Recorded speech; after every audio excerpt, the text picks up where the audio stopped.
اقسم بالله. اقسم بالله. انا مش عايز احلف كتير، لكن اقسم لكم بالله. ومش عايز انا احلف كتير، بس اقسم بالله لم يتم التنسيق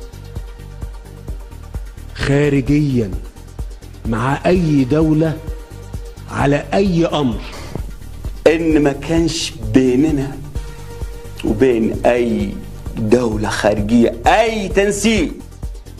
انتوا بتلومونا على حبنا لبلادنا ولا ايه؟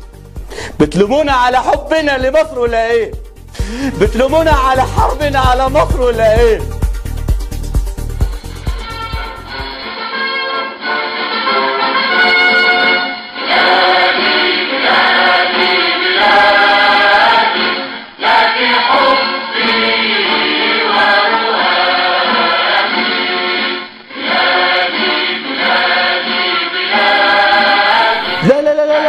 لا، ده النشيد القديم بتاع النظام القديم. اقسم بالله ما ضر البلاد الا دول القدماء. معانا الان النشيد الجديد سيكون تأسيسي وسيبث على كل قنوات السي بي سي والام بي سي من تأليف الرجل الرئيسي الفريق السيسي. الكل يصف اذانه فوق. أمريكا، إسرائيل، الكويت، إيران، سعودي، أردن.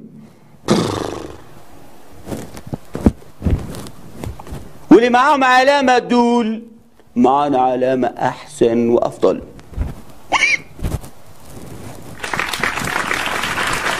شكرا. تريد تحكم والناس ديت مش راضية بحكمك، تحكم ازاي؟ ده إرادة الناس. اقسم بالله ثالث مرة، مش عايز اقسم لكن يصدقوني ازاي. النظام السابق كانت عنده فرص ضائعة. من الفرص الضائعة ديت انه استخدم النظام الديمقراطي كسلم يوصل به للسلطة. احنا قلنا لا، استخدام الديمقراطية للوصول الى السلطة لا يجوز، واضطرينا ننزل عليه نزول مظلي ونكسر السلم. لا سلم ولا سلام ولا سلمية ولا اسلام. صحيح. اقسم لكم بالله العظيم ان ما عملناه ده تضحيات من الجنود ومن كل الجيش والشرطة. ويومها يوم الهجوم وفض الاعتصام اتصل بي أحد الجنود، سمعت سعال وعدسات، وأحد الجنود سقطت عليه الكمامة. والله كل كده عشان مصر، لأن احنا بنحب مصر. صبروا لجنودنا وجنودنا داخل أوصاد الجثث من أجل مين؟ رائحة ومش متعودينهم. صبروا من أجل مصر. بتلومونا على حبنا لمصر ولا إيه؟ بتلومونا على حربنا على مصر ولا إيه؟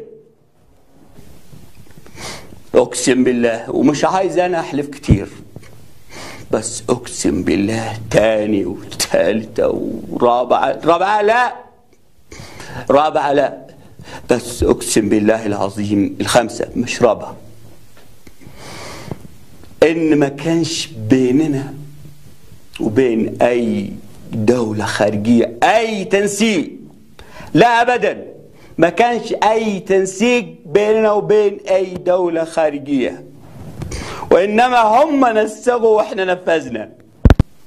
وما ننساش قبل ما نختم نوجه التحية والشكر الجزيل للمؤامرات العربية المتحدة،